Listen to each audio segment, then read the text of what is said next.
Dr. Neha Khanna, vitreoretina surgeon and consultant at Atmos Eye and Retina Center, VIP Road, Zirakpur. आज हम बात करेंगे floaters के बारे में।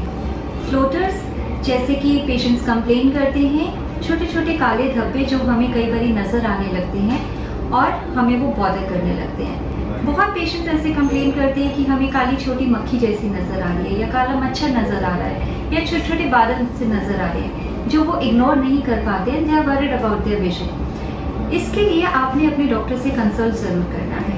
क्यों? Most of the time we should not worry about floaters.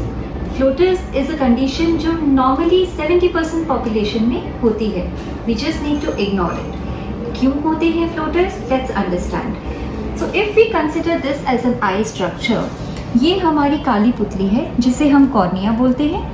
ये आँख के अंदर हमारा लेंस होता है जिसमें मोतियाबिंद आता है, और ये हमारे पीछे आँख के एक येलो लेयर है जिसे आँख का पर्दा बोलते हैं, रेटिना, जो कि हमारा ब्रेन का पार्ट होता है। जो भी विजन बनती है हमारी इसी पर्दे से बनती है, पीछे से ही आती है। इस आँख के बीच के स्पेस में यहाँ पे एक जेल होता है जिसे हम विट्रियस बोलते हैं।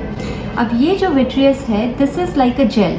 It is transparent and it is like a gel in consistency. जैसे कि एक जैम ले लीजिए आप एग्जाम्पल में। अब जैसे एक जैम पुराना पड़े पड़े पानी बनने लगता है, उसमें कहीं कहीं पानी बन जाएगा, कहीं कहीं छोटी छोटी गांठें सी रह जाएंगी।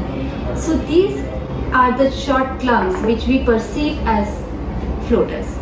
अगर हम बात करें इस जेल की, एज के साथ, मायोपिया के साथ, कई बार चोट लगने की वजह से, बहुत सारे ऐसे रीजंस होते हैं जब इस जेल में भी ऐसे ही लिक्विफैक्शन होता है, और इसी लिक्विफैक्शन की वजह से कहीं कहीं जो हमारे क्लम्स रह जाते हैं उनका शैडो हमारे रेटिना पे यानी हमारे आँख के पर्दे पे पड़ने लगता है और वो हमें नजर आने लगते हैं, because now they are not transparent anymore. So we need to just ignore these clumps. क्यों?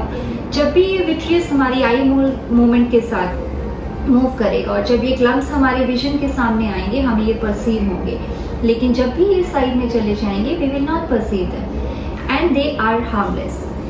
लेकिन फिर भी कुछ एक कंडीशंस ऐसी होती हैं जिनमें ये floaters we really need to worry about it, and उसके लिए हमें अपने आँख के पर्दे के डॉक्टर को चेकअप कराना इम्पोर्टेंट होता है। क्यों?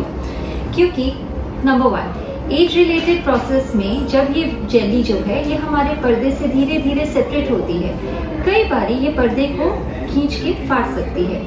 ऐसी कंडीशंस में कई बारी हमें रेटिनल होल्स या रेटिनल टीयर्स या कहीं से भी पर्दे में किसी तरह का खिंचाव महसूस होता है, तो हमें उसको उसी टाइम पे लेजर करके वहीं रोकना होता है ताकि पेशेंट रेटिनल डिटैचमेंट जैसी कॉम्प्लिकेशन में ना लैंड अप करे। इसके अलावा कई बारी फ्लोटर्स किसी भी हाइपरटेंसिव पेशेंट में या डायबिटिक पेशेंट में किसी ब्लीडिंग की वजह से भी हो सकती है। अपार्ट फ्रॉम दैट, चोट के कारण भी इसमें कई बारी आपका ब्लीडिंग हो सकता है, which again you will perceive as floater. इसके अलावा और भी बहुत सारे रीजंस हैं which might be dangerous for your eye. आपने सिर्फ कुछ डेंजर साइंस हैं जिनके बारे में जानना है। अगर आपको ये फ्लोटर्स का कंसिस्टेंसी और ज़्यादा दिखे, be it in numbers, be it in size और बीट इन डेंसिटी, यानी या तो ये नंबर्स में ज़्यादा हो जाए या इनका साइज बढ़ जाए या इनका डार्कनेस और ज़्यादा बढ़ जाए, तब आपने डॉक्टर को कंसल्ट करना है। या फिर आपको बंद आंखों से ट्यूबलाइट जैसे फ्लैशेस चमके, या फिर आपको आंख के आगे किसी भी एंगल से कोई एक ब्लैक कर्टन जैसा आता हुआ नजर आए। These may indicate signs towards going to retinal detachment, and that's why we need to urgently see a retinal. Generally, we don't need to worry about it until unless your doctor has seen properly, and this checkup is done only after dilated examination. आपकी आंखों में drops डालते हैं और वो drops डालने के बाद आपका कंप्लीट रेटिना एग्जामिनेशन होता है, और उसके बाद ये चेक किया जाता है कि आपके पर्दे में कोई और ऐसी प्रॉब्लम तो नहीं है जिसको आपको ट्रीटमेंट की ज़रूरत है। अगर ऐसा कुछ नहीं है, then you need not worry about these floaters. The more you ignore, the more satisfied and calm you will be. We just need to learn how to ignore it. That's it. Thank you.